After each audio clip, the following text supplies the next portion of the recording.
everybody, it is Wednesday the 23rd of December, and any weird scampering noises you can hear are the sound of the Christmas squirrel scampering around in our Christmas attic, almost certainly gnawing on things.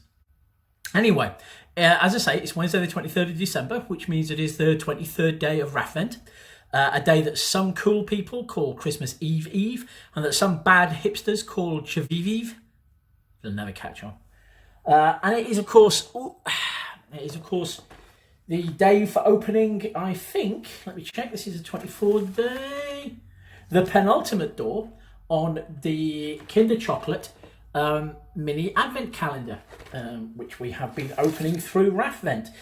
Today's door will be number 23, which is kind of taking off the fingers of Santa's right hand and the bottom part of the 12X. I'm not sure what that refers to, perhaps the 12 days of Christmas. Anyway, we have a guest guesser today. It is Nia Griffith, the elder sister of the Griffith sisters. And she has guessed, she's given me 3 guesses of what might be behind door number 23. Her first guess is a snowman, as is traditional. Her second guess is a piece of holly. And her third guess is remorseless eating machine Pacman devouring Santa Claus. So, door number 23. I'm going to give you a quick, I've got to say, I think we can all probably guess what is going to be behind door number 23. But for the sake of tradition, I think we should probably go ahead. You never know, it might not be what it's obviously going to be, but we'll find out. We'll find out in a second. I'm going to give you a 12-second Raff break for you to lock in your own guess as to what's going to be behind door number 23. Do you agree with Nia? Do you think it's going to be a snowman? It's going to have to be a snowman soon, as there's only one door left. A piece of holly, or remorseless eating machine Pacman devouring Santa Claus. Could be anything. Could be anything. Could be anything in theory. Anyway, Raff break.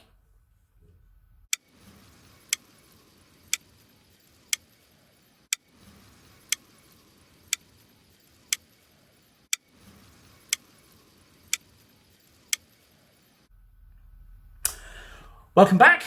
We are now going to check out door number 23 and see if Nia Griffith has guessed correctly what is going to be behind it. It could be a snowman, it could be a piece of holly, it could be remorseless eating machine Pacman devouring Santa Claus.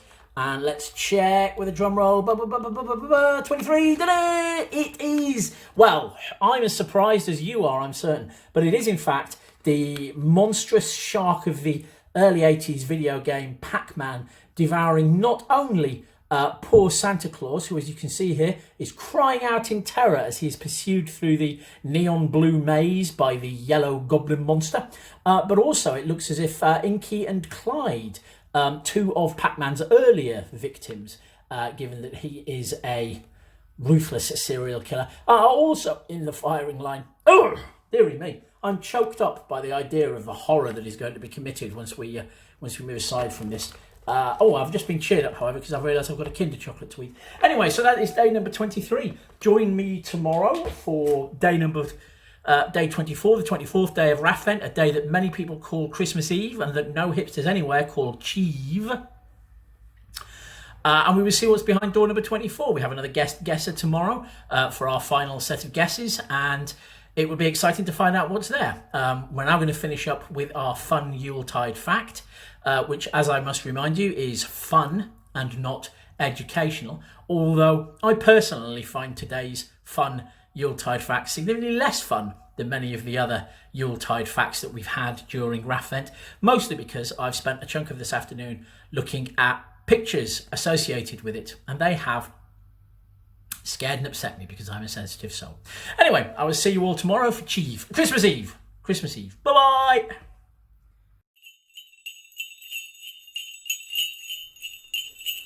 In South Wales, a nightmarish chimera menaces people during the darkest days of winter. The Mari Louis, or E Fari Louis in Welsh, is a traditional wassailing custom originating in South Wales, performed during winter festivities, specifically around Christmas and New Year. It entails the use of a hobby horse made from a horse's skull mounted on a pole and decorated with ribbons. A white sheet is attached to the rear of the skull, which conceals both the pole and the person carrying the Mary Louis. The jaw of the skull is often equipped with a string or lever that allows it to open and close with a snapping motion, all the better to give people Christmas nightmares, and it may have baubles for eyes. Sometimes a wooden or paper head is used instead of a skull. By contrast, there is an account from Gower in southwest Wales in which the head is traditionally buried during the year, only being dug up for use during the Christmas season and then reinterred. The dreadful skull-faced horror is accompanied by a group of half a dozen or so people, sometimes decorated themselves with ribbons, rosettes or broad sashes. They are usually led by a smartly dressed leader with a staff, stick or whip, with the others taking on the roles of stock characters, such as the merry man who plays music or the sinister puppets Punch and Judy, the latter commonly equipped with a fire poker and a broom respectively. Festivities begin at dusk and often last late into the night. The group escorts the Mary Louis around local houses, singing a song at their doors to request admittance.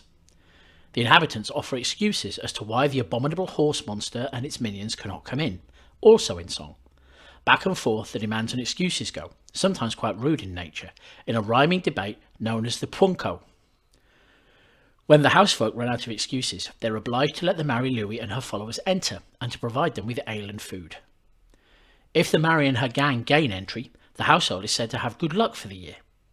Once inside, however, the menacing continues, with the Mary Louis running around, neighing and snapping its jaws, creating havoc, stealing things, and generally making a nuisance of itself and frightening people, while the leader pretends to try and restrain it, and the merryman plays music, whether the householders like it or not.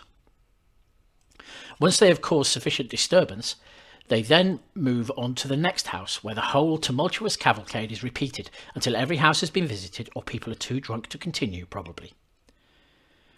The origin of Mary's name, like the horse herself, are deeply mysterious. One Welsh translation of it, Grey Mare, connects it to the heritage of pale horses in Celtic and British mythology, many of whom can cross over to the underworld. Rhiannon in the Mabinogion, for example, rode a white horse. Another translation for Mary Louis is Grey Mary, and some scholars have linked her to a legend connected to a nativity story in which a pregnant horse sent out of the stables when Mary arrived to have Jesus spends dark days roaming the land trying to find somewhere new to have her foal. Many Mary fans believe the character to have come from pre-Christian pagan origins, however. The exact origins of the Mary Louis are subject to debate, although folklorist types often identify it as being part of a wider hooded animal tradition that exists in various parts of Britain, in which animal heads on poles are used by unruly gangs to disturb people. There are reports that some people find the Mary Louis extremely unsettling and nightmarish, especially people who were mildly traumatised by the creature's appearance in Susan Cooper's novel Silver on the Tree when they were quite wee.